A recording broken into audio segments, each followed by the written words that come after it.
Okay, we're here with current Grandmaster Laser Champion Peter Shope, who just won the Midweek Madness event. Let's talk about the world's first. I saw you start down at the pin in one of the races, and you had to take a lot of transoms, and you ended up first at the first mark. Can you talk about that for a second? Yeah, well, just to back up, it wasn't my goal to start at the pin. In fact, I have practiced a lot with Scott Ferguson, who's won the Masters Worlds a couple times, and he's always berating me for starting at the ends of the line, especially at the Worlds. And so I didn't go into the Worlds thinking I wanted to start at an end, but I just kept sailing down the line looking for a spot on that start and ended up too close to the pin and was kicking myself, but determined to make the best of it. And somebody, actually I would have gotten off the line fine, but somebody tacked at the committee boat and port starboard me, and I had to tack and to avoid him and duck everybody's transom. And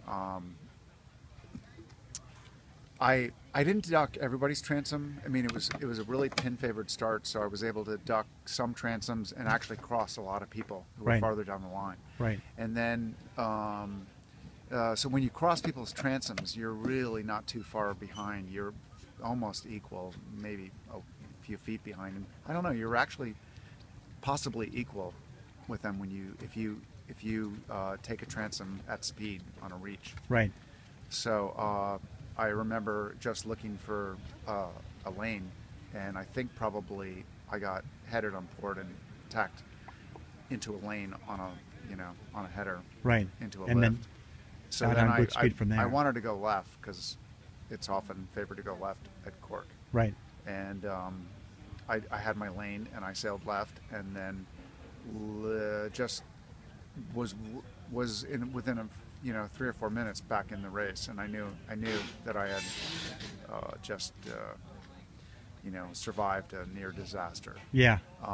And then like I did the rest of the Worlds, I just basically played shifts up the middle of the course. But you don't use a compass, huh? No. So how do you tell the shifts?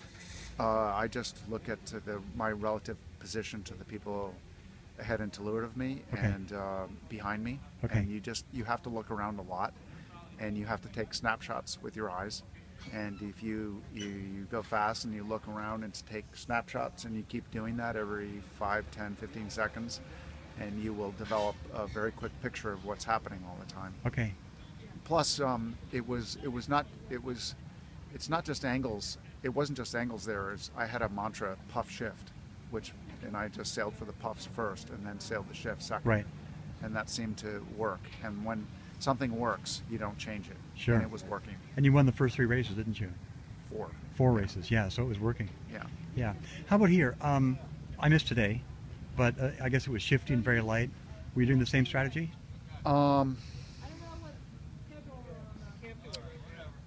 the wind was swinging so much, and I didn't want to start at the ends, but I felt compelled to do so because it was just so favored at one end or the other. And I didn't... the race, I was leading for a while and ended up in second. I did start at the pin. A guy under me didn't make it around the anchor road, and but it was really favored. And sometimes you see that situation developing, and there's nobody contending for the pin spot. And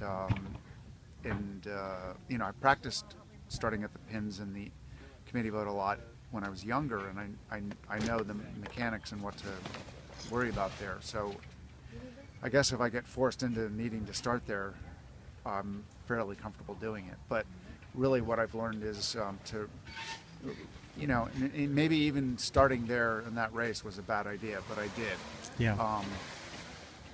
I would much rather have started a few boat lengths up. Okay. That's usually the sweet spot, not the end. Yeah. Yeah. You also mentioned if you're in these conditions, if you're winning races, you're not sailing consistently. Yeah, I mean, I've just been a student of looking at people's scores over the years, and there are a couple people I admire and how they end up consistently winning regattas,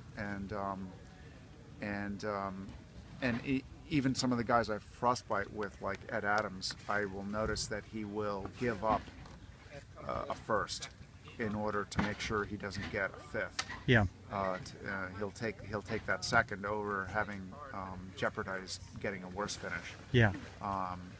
And it always adds up in the end, especially, you know, in frostbiting we have no throwouts, so you end up, you know, the goal is to have the lowest average. Right. Al Clark is another guy who I try to model my sailing after, and he always, I think at the Midwinter Championships last weekend, he won the regatta, and he didn't have one first.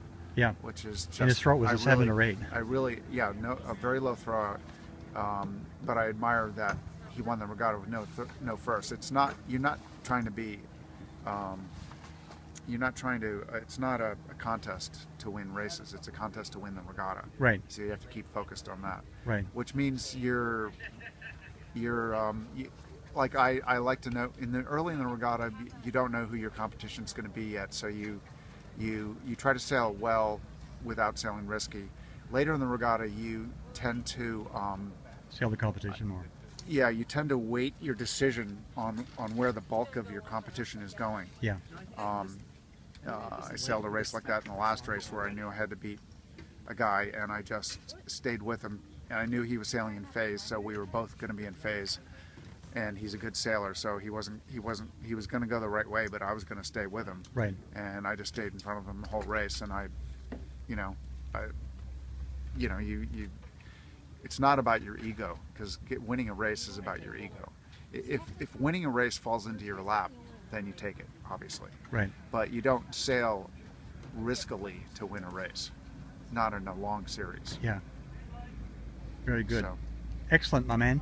Thank you. Good advice. Yeah.